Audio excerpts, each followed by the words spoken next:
Oh, hopefully this, like, irritating feeling go away, but, like, physical feeling, like, something weird. But anyways, I digress. Let's get to reading. Actually, let me do something real quick. Alright. Oh, wait, what? Oh, whoops. Hold on, I accidentally pressed something. There we go. Okay. Wait, why does it feel so laggy? Oh, no, here we go. I assume it's because it's trying to load, like, all of the pages here. Okay, okay. Chapter 4, The Black Vampire. Two people ran through the streets of Heimdallr down cobblestones dewed with moonlight.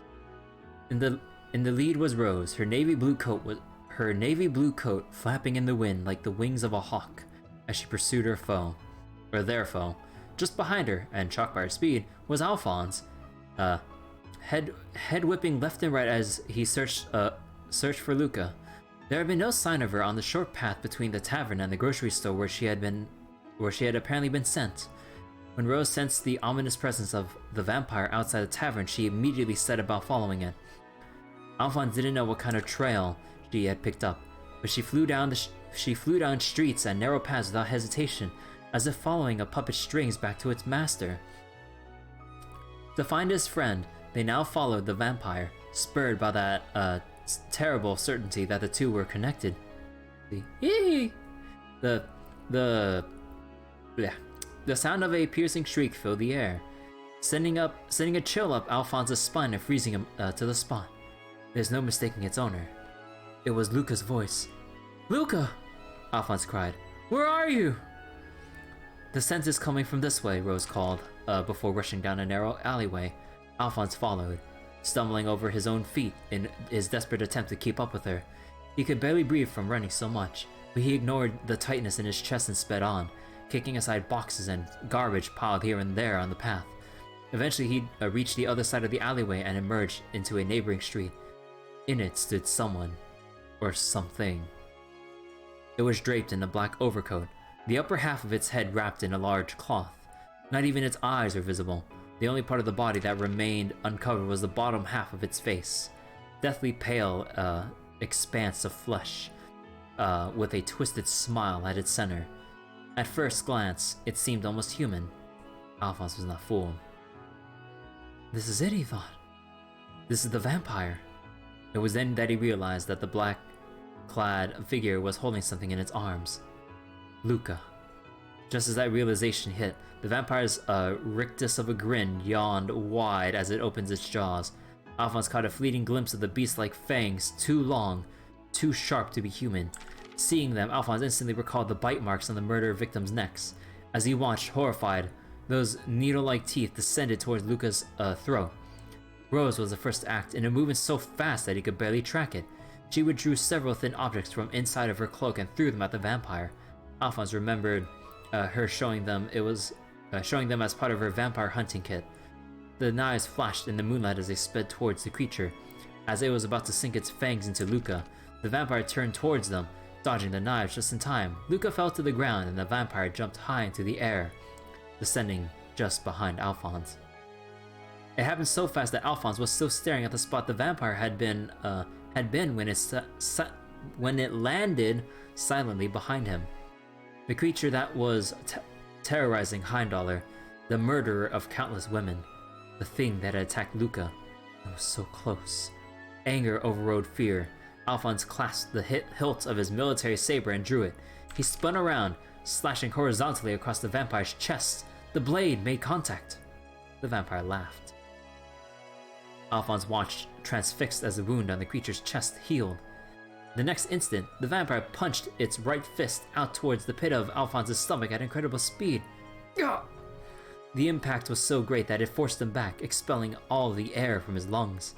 And while he was able to protect his vital organs, he had still suffered the full brunt of the blow.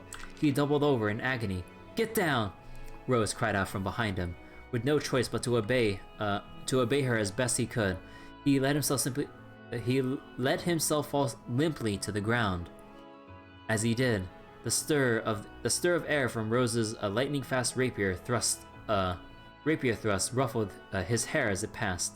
The vampire didn't laugh this time.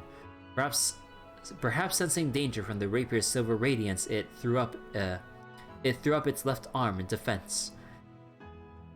The blade pierced flesh, and Rose followed through with her strike, skewering the limb right through to the other side. The tip stopped just before reaching the creature's chest. White smoke poured from the wound. Unlike Alphonse's earlier attack, it seemed Rose's had actually been able to damage it. Rose tried to move the sword, but it was stuck fast. The vampire smiled again. Huh, so you must be the vampire hunter responsible for sealing those ghouls. She ignored him and tried the sword again. I had heard that many of my brethren had fallen at the hands of a vampire hunter. He continued in a low, sibilant voice, but I certainly did not expect the hunter in question to be a mere girl. Rose gave a derisive laugh.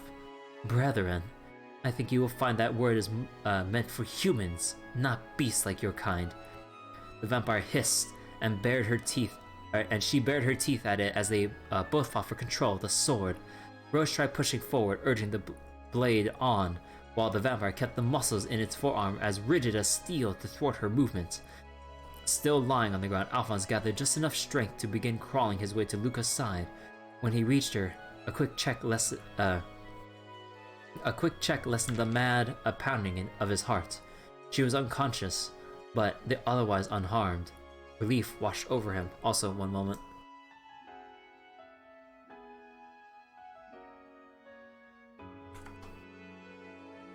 Rose's voice brought Alphonse back to the situation at hand. She and the vampire were still locked together, each refusing to yield. If we were to stay here like this until morning, your power would be sure to weaken significantly. I will be happy to spend the night with you then, if you wish, she suggested to it. It made an unsettling sound somewhere between a snort and a laugh. I'm afraid I will have to refuse your kind proposal, my beautiful lady. Not least because, thanks to you and your pitiful human friend, my evening meal has been rather spoiled. As it uttered those words, the vampire's outline begins to blur. Alphonse blinked rapidly, trying to clear his vision, but it was no trick of the shadows. The creature's form was dissipating into a fine black mist, though its mouth was disappearing like the rest of it. Its voice somehow carried on. Should either of you seek to disturb my dinner again, I hope you are prepared for the consequences. And then it was gone. Silence fell. Gradually, Alphonse got used to the pain in his chest from the vampire's blow. He counted it good fortune that he'd only lost his breath and not broken any bones. With a final steadying wheeze, he hoisted the unconscious Luca on his back and rose slowly to his feet. I guess that's not the end of our vampire then, he said unhappily. Rose was inspecting her sword for damage. Finding none, she returned it to its sheath. Turning their body to mist is one of the many abilities vampires have. It escaped from us this time, but I expect that it will take some days for its left arm to heal. At the very least, I think it's safe to assume that no one else will be attacked tonight. Sounds like vampires are unbelievable foes to be up against. That's a relief though, at least. Still, he added, you're pretty unbelievable yourself. Rose shook her head. Their loss obviously rankled her. Rankled? Next time, she said with steel in her voice, it won't get away. I'm going to find some stronger equipment, and I will finish it for good. Alphonse nodded. Next time they would have it. They might not have been able to defeat the vampire, but at the very least, they have earned a short respite from danger having saved Luca and prevented another murder from occurring. And without Rose's assistance, none of it would have been possible. Thank you, Rose. If you hadn't been there, she cut him off with a dismissive wave of the hand. There's no reason to thank me. I was simply doing my duty. Dejected, Alphonse fell silent. But those murders are not over yet. We'll need to discover the true identity of the vampire for that to happen. Oh wait, no, that was Rose saying that. Whoops, that one.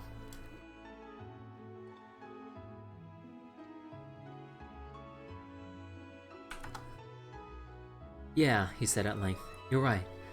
Either way, should we go and investigate another crime scene tomorrow, like we discussed earlier? Indeed. Farewell for now.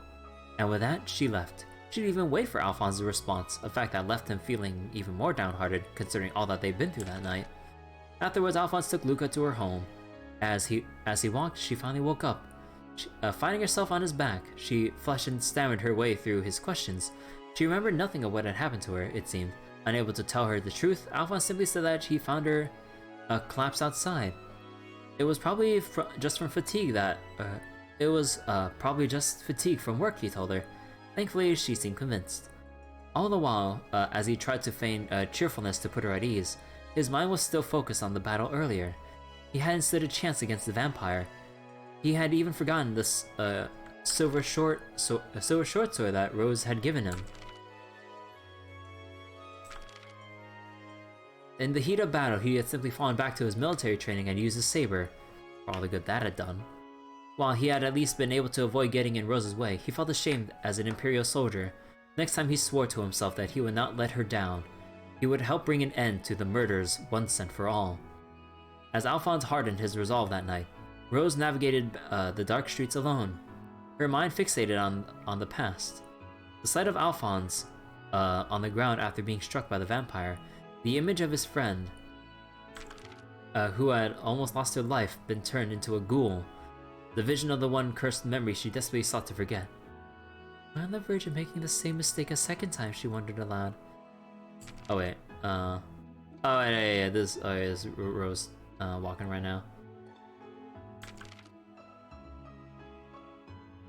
A mistake? Wait, same mistake a second time? Huh. She stopped in her tracks, brow furrowed and expression meek, and looked up to where the crimson moon hung like a great malevolent eye in the sky. Next chapter!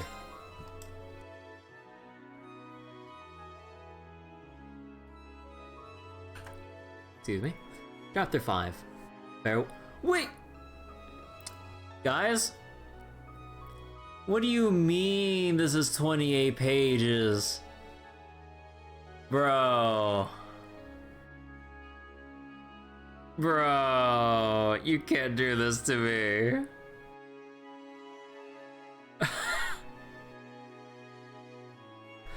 I'm gonna take another sip.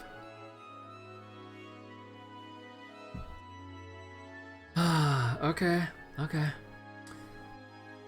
So this is the culprit behind the vampire murders, you say? Garrett peered at the sketch, brows drawn down. The morning after Alphonse and Rose had fought the vampire, he made sure to report that fact to Garrett. The sketch Garrett was studying had been outlined based on Alphonse's testimony. It depicted a figure dressed all in black with the upper face obscured. The portrait showed everything Alphonse could recall of the vampire's distinguishing features. He had hoped that it would be helpful to the army's investigations. Naturally, he had left out how the suspect was actually a vampire and capable of turning itself into black smoke on a whim. Having his commanding officer think him crazy would help no one. The purpose of the sketch was simply to help people watch out for the culprit, not to try and convince them of its true nature after all. He did wish he could tell them the complete truth, if only to better prepare them for a potential encounter against the monster and help them more effectively hunt it, but he knew better than anyone that no ordinary human would be able to stand up to it. He had learned that much firsthand the previous night. Trying to fight the vampire would only lead to unnecessary fatalities. Organizing large teams to try and exterminate it could even lead to it hiding itself away, or even worse, fleeing the capital and going elsewhere. As such, the best chance to defeat it once and for all seemed to lie with Rose. Garrett straightened and fixed Alphonse with a concerned eye. Anyway, Al, I'm just glad that you and Luca are both alright. Then he let out a relieved sigh, as if that genuinely was the most important thing to him. The description and portrait of the black-clad man would be used to encourage people to be more vigilant and watch out for the culprit. If the number of people going out at night were to decrease, the number of murders would likely decrease too. Garrett tried to convince Alphonse to rest for the day, not least because he had been injured the previous night, but Alphonse had no intention of listening. He and Rose had already decided to meet up and investigate further, he insisted. Garrett's brows descended once again at that. His parting words as Alphonse left his office were simply, "Just don't do anything Just don't do anything to put yourself in unnecessary danger, alright? While he was usually strict as a superior, it was obvious that he genuinely cared for him like a real son, a fact that Alphonse couldn't possibly be any more grateful for. Feeling newly motivated, he quietly muttered to himself, "I will stop these murders," as he walked toward the exit of the guardhouse. Just before he could set off with his meeting with Rose, however, he encountered his fellow soldier, Elroy. The other man looked as glum as ever. Judging by his appearance, he had just finished the morning's training. Beads of sweat ran down his face, and his hair was matted to his forehead. Despite this, he didn't seem the slightest out of breath. Elroy had always been that way, though he had never seemed to train more than Alphonse and the other team members. He always seemed significantly stronger and more capable than any of them. He was well aware of this fact too, and seemed to have developed a sense of superiority because of it. Looking down his nose at the others was Elroy's signature move.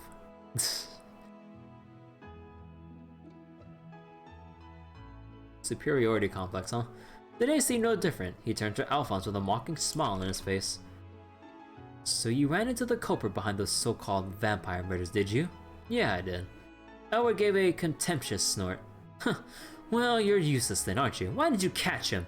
This would have all been over if you had." "Oh yeah, just catch the murderer, lol." Like, come on. As usual, Elroy wasted no time in trying to pick a fight with Alphonse. But this time he had no comeback. Elroy was right. If he hadn't been so weak, he would have been able to defeat the vampire and stop the murders the previous night.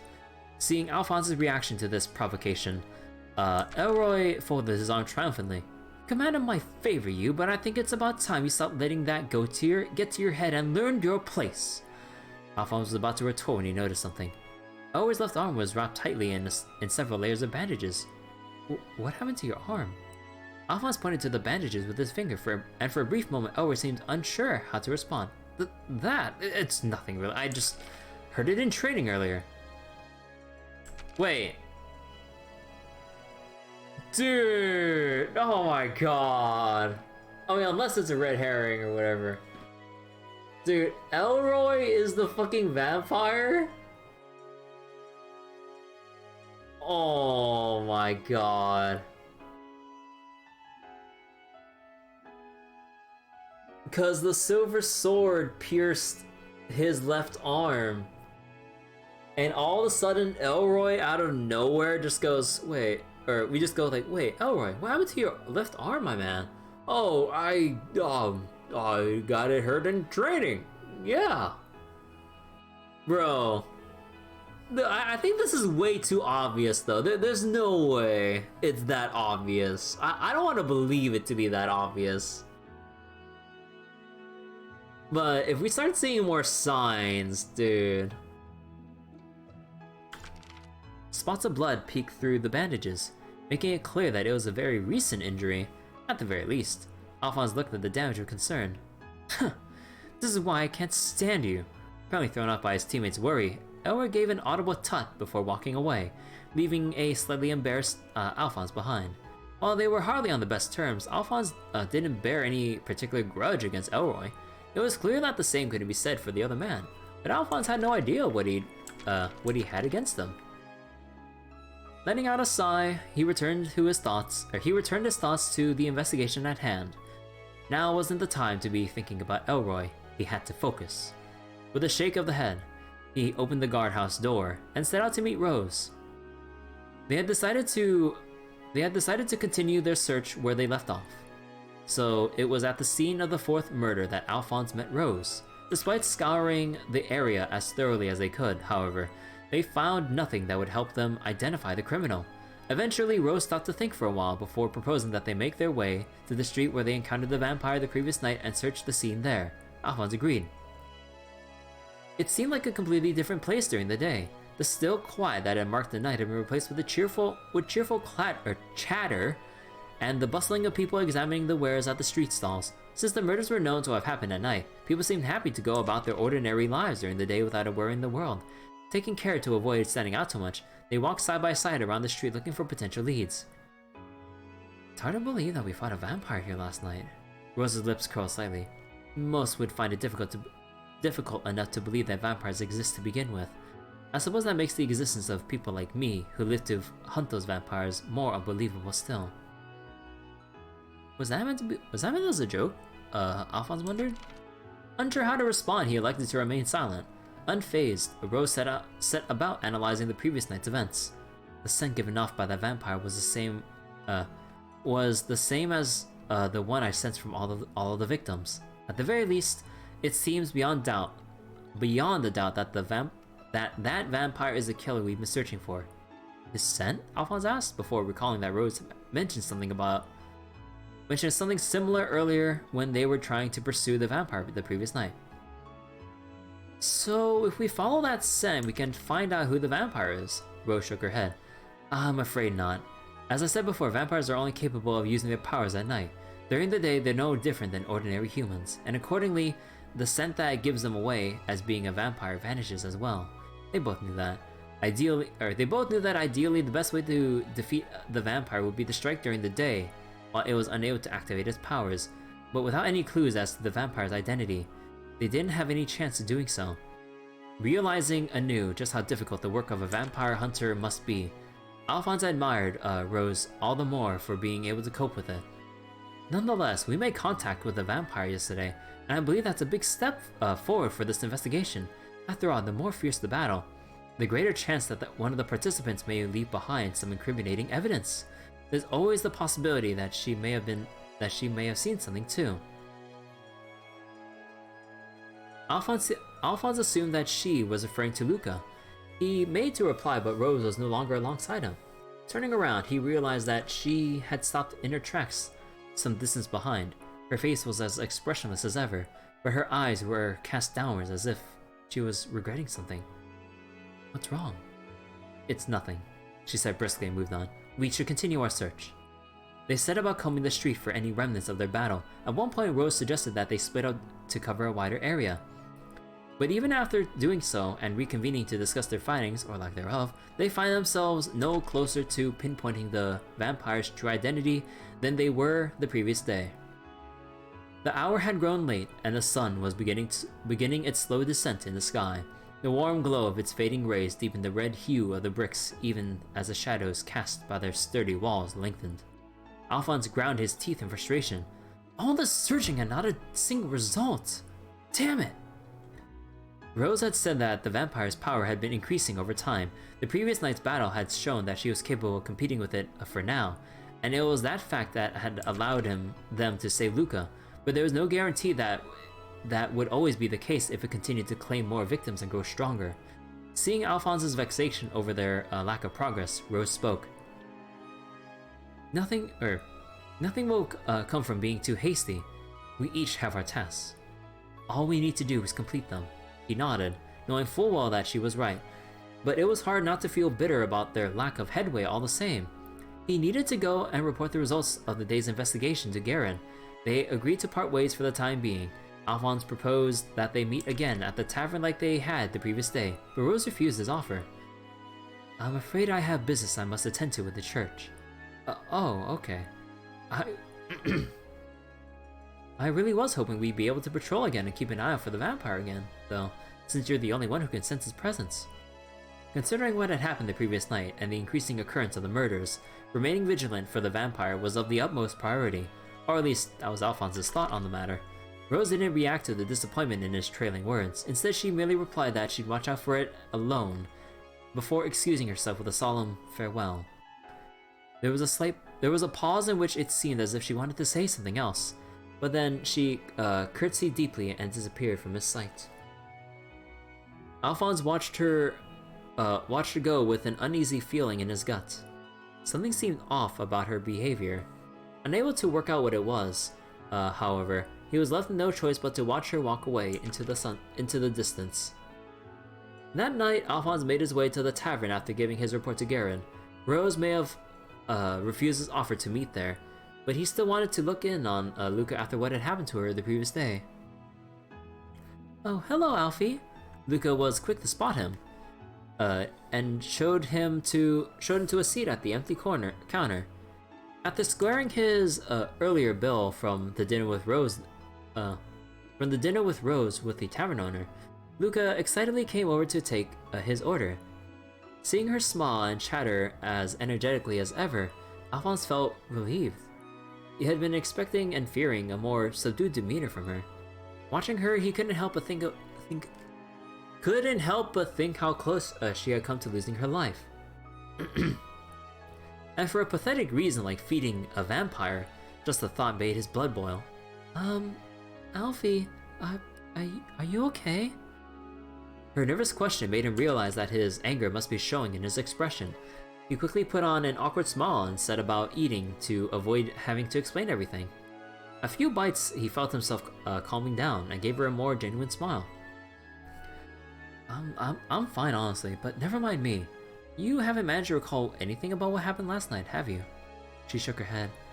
Sorry, I wish I could, but I can't remember a thing.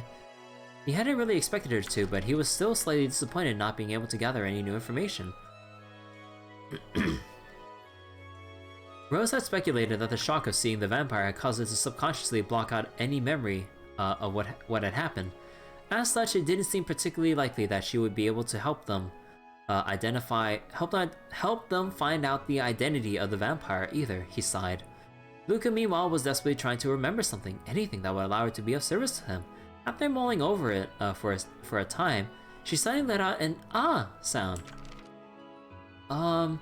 It doesn't directly relate to what happened yesterday, but that person you know was here earlier on her own too. Alphonse was momentarily puzzled. Who do you mean? You know, Luca prompted with a swish of her hair. The girl you were with yesterday. It suddenly dawned on him who Luca was referring to, but Rose had specifically told him that she wouldn't be coming to the tavern today because she had business with the church. Trouble feeling it began to build in the pit of his stomach. Anyway, she just came and asked me a few things about yesterday. I couldn't remember anything when she asked either, but eventually she seemed satisfied and then just said farewell and left. Oh, wow. The moment Alphonse heard those words, it dawned on him. Every time he parted ways with Rose, she always left with a farewell for now, but not today. When they separated earlier, she simply said farewell. He had thought something seemed off about her at the time, and it was then that he realized that was the reason. After that, she must have come to the tavern where she was able to discover something from Luca. But if that were the case, what would she try to do next? Alphonse fairly jumped out of his seat, half of the food still left on his plate, and dumped enough mirror to pay for the meal hurriedly onto the table. Al? Luca goggled at him. Just keep the change. It was his second feeling of great foreboding in 2 days. The first had been downright deadly. He rushed out of the tavern as fast as his legs would carry him onto the streets of Heimdallr. The sun had long since set, and the deeply shadowed streets welcomed him into their murky depths. Ooh. Oh, why does it go there? Okay. But yeah, ooh, what is the next chapter going to hold?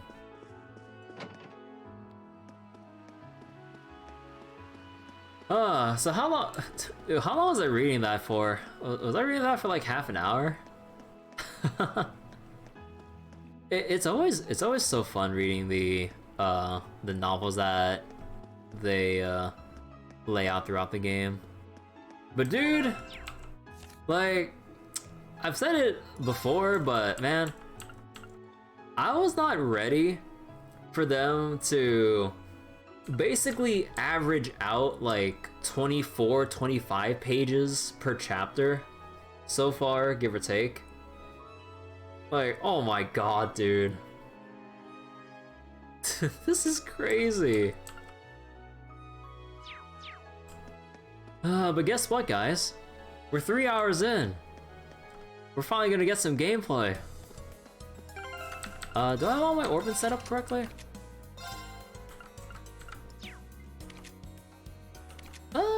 Correctly enough. But yeah, We're gonna be grinding for a little while.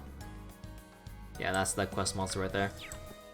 We're gonna be grinding for a while. 1, for the globby fat. 2, we need to get more Sepith mass, so then we can exchange it for money and upgrade everyone's equipment. I was only double advantage? I'll handle it. Wait, what's your... Oh, thrust. Oh, that means we can't get double... That means we can't get extra advantage with... without uses. Oh.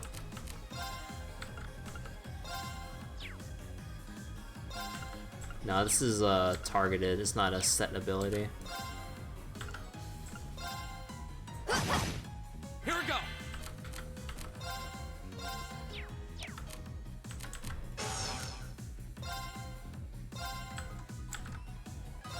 There. Okay.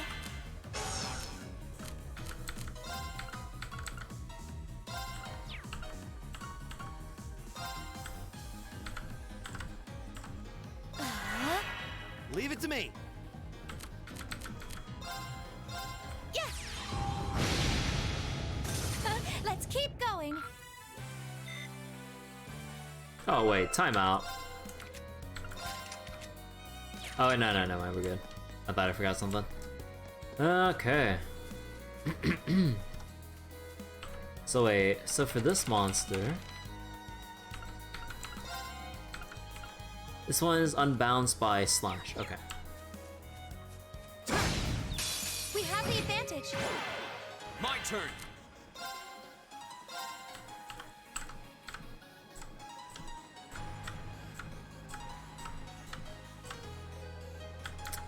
Man, I just can't win here, can I?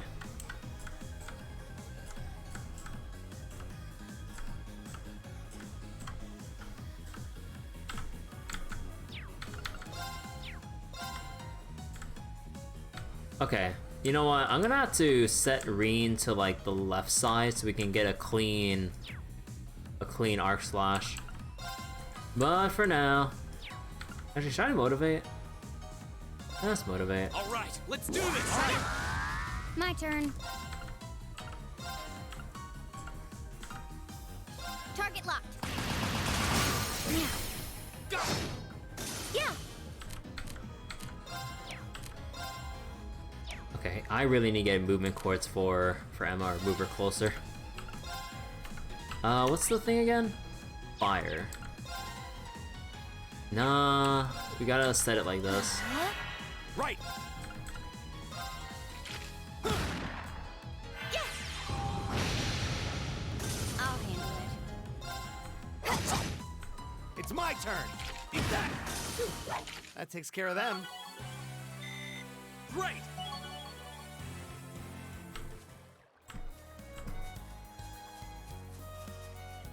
Yeah. Leave it to me. My turn.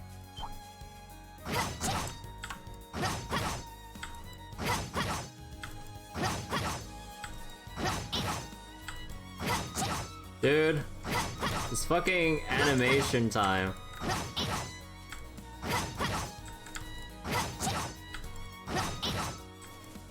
Yeah, I can't like get close enough with how long this fucking takes. I've got this. Dude, this is mad annoying. Oh my god.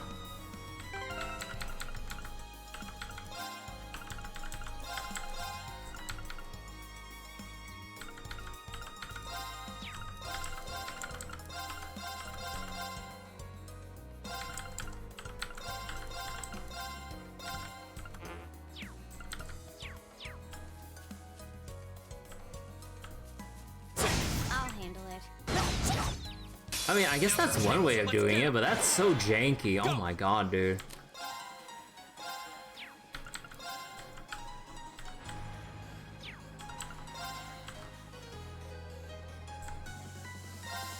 There. Okay.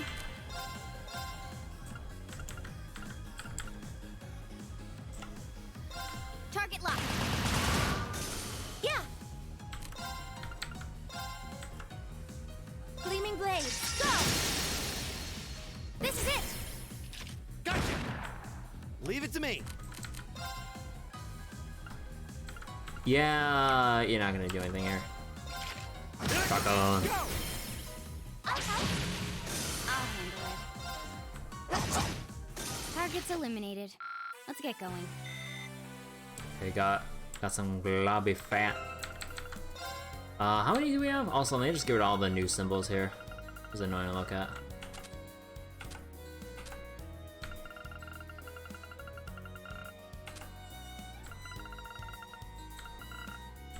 Okay, we need 2 more. Right. Okay. I've got this. Oh, god damn it.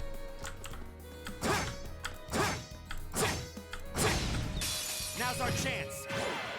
Go. Yeah, there we go. Look at this.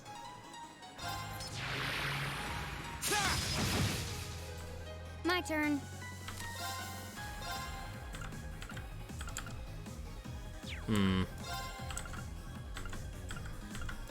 How much does the flash grenade do? A fair amount, actually. Not bad. Gleaming blades. Go! Now! Gotcha. Right. Oh, that still counts as a triple kill. Ooh. Here we go. Now's our chance. Gotcha. Well, that went better than expected. How'd you expect it to go? Well, oh my god, so that's the enemy, huh? Well, like I said, we're gonna be grinding for a while, so we're just gonna be fighting through these same set of enemies for, I would estimate, for another half hour or something, so get ready, guys. I really want to get my upgrades out. Like, how much Sepith mats do we have right now? It's not much. Yeah, we only have 104. So that's like 1k.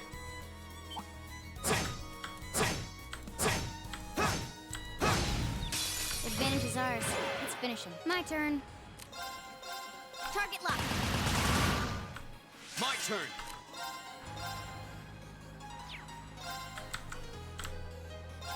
There. Now's our chance. Gotcha. Okay. Here. Leave it to me. That takes care of them.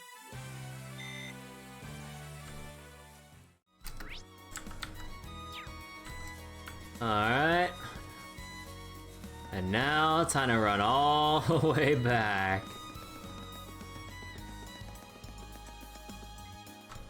And then back again.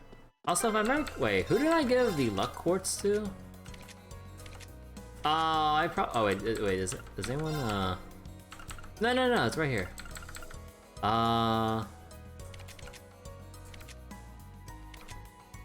Detection, we don't need detection right now, actually.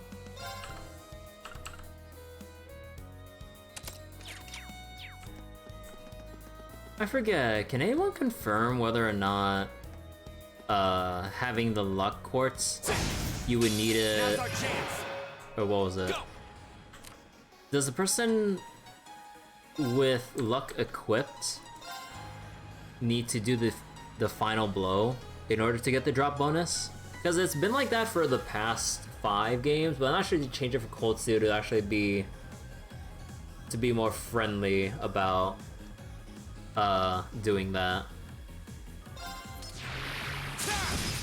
Because, like, on one hand, it makes sense that whoever equips it would be the one to have increased drop rate, but that's just annoying to set up.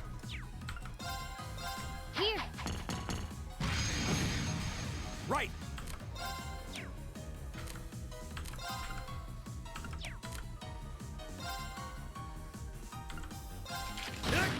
Yeah. Here. My turn. There. Okay. It's my turn. Leave it to me. All right, let's keep moving.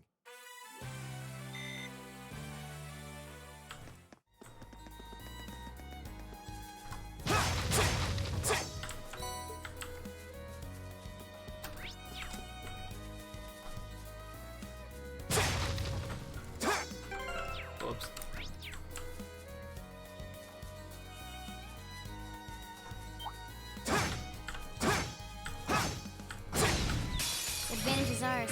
Let's finish him. I'll handle it.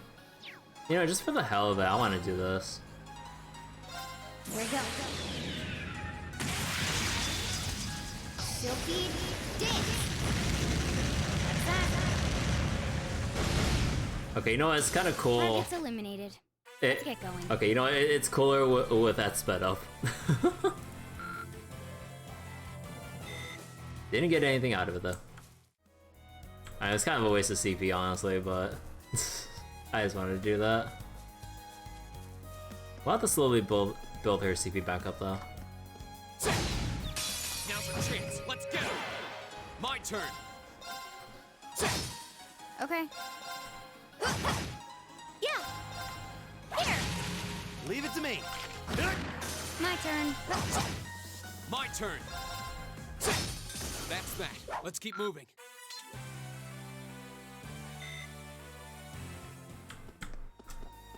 But oh boy, this lobby fat hunting is gonna take a while, isn't it? Let me see. Do we get any new ones?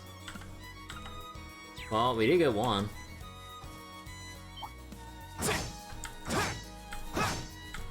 My turn. Now's our chance. My turn.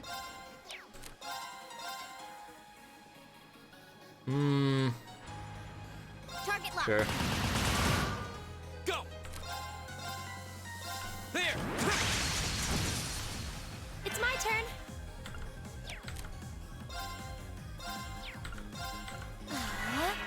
Leave it to me. Oh, what? That didn't kill. I'll handle it. What do you mean you missed? There. It's my turn. Excuse. Oh my god. Okay. Yeah. Let's keep going. There we go. That's all the globby fat we need. Right. It's my turn. I've got this.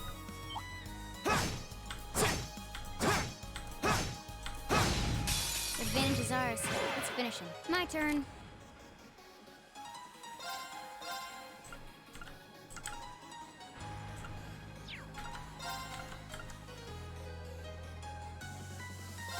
Here.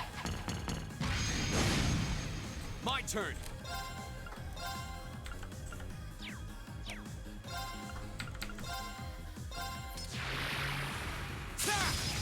Go! Gotcha! Right! Yeah. Here. Go! Okay. Target's eliminated. Let's get going. All right.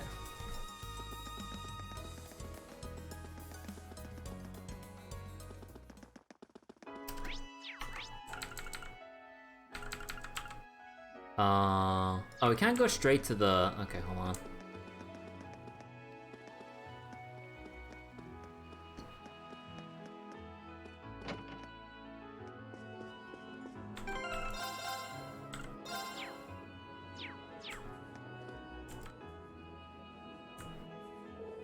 Hello again. I presume you've collected all the ingredients then. Yeah, everything's here and accounted for. Here you go. Much obliged. Please, make your way over to the table. I'll begin preparing the dish immediately.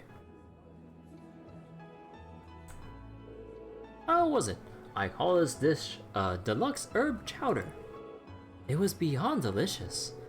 I feel a sort of comforting warmth throughout my body after eating it. Wouldn't mind having some of this if I ever caught a cold.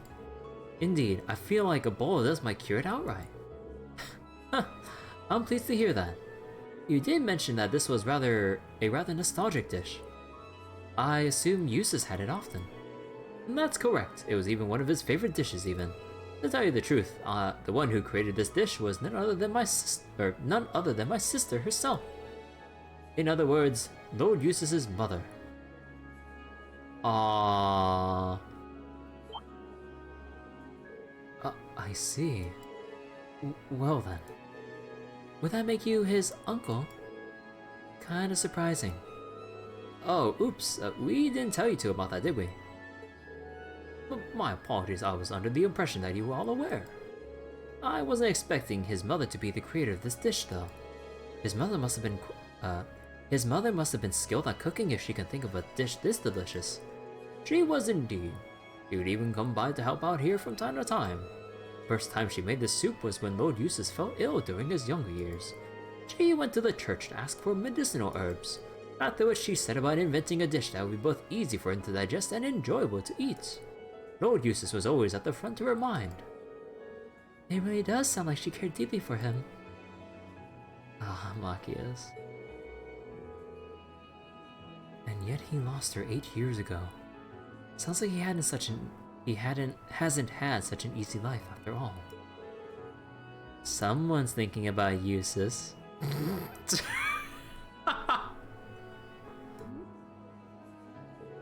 Who might that be? Certainly not me. Perhaps I've said too much. I was hoping that Lord Eustace would be here to enjoy this too, but at any rate, I'm happy that I could talk to you about all this. We got to learn a bit more about Eustace, so likewise. Well, that brings my request to an end. Thank you all for your help. There's plenty of soup left over, so feel free to take it with you. Ooh. Oh, thank you, sir. Oh, let me give you this as well. It's the recipe for the creamy chowder that this dish was based off of. It can be made with more common ingredients. So if you have the time, you should try and make it for yourselves. Ooh. I kinda wanna make it right now. I feel somewhat bad being treated to a delicious meal and then being taught a new recipe. That's very generous of you. This is the least I can do for Lord Eustace's friends. Goodbye then. I wish you luck with your future endeavors.